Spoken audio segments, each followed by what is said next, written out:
standout student-athlete rocked this close-knit Valley community. Tonight, we're learning more about the secret struggle his Fountain Hills family was fighting. Hooked on heroin. I'm an ER nurse, and I did not know my son was addicted to opiates.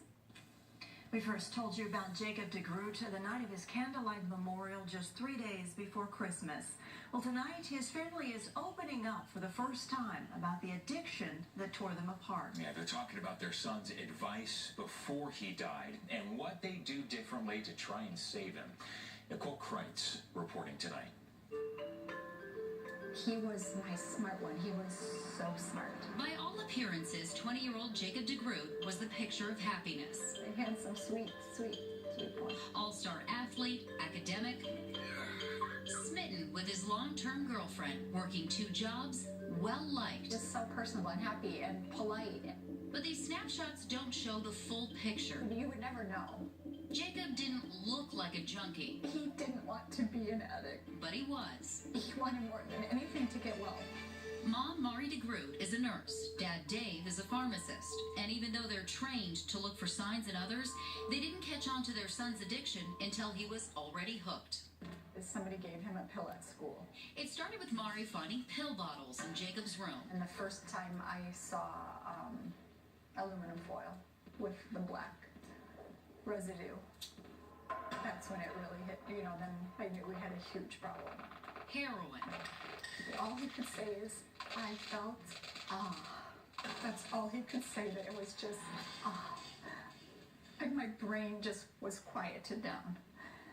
He said, Mom, I couldn't sleep at night. He goes, I would lay in bed. I said, why didn't you tell me?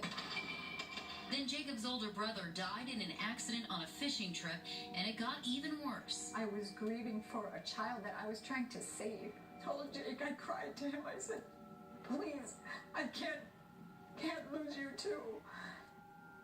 Jacob did 10 days in jail for assault after hitting his younger brother, who stepped in when Mari threw out some drugs she'd found.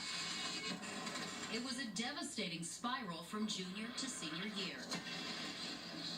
He was being recruited all over the nation, Notre Dame football. He had a full-ride scholarship up at NAU. He just lost everything. He lost everything. You see, as soon as your child turns 18, you can't force them to go to rehab anymore. Jacob's parents kicked him out of the house and gave him an ultimatum.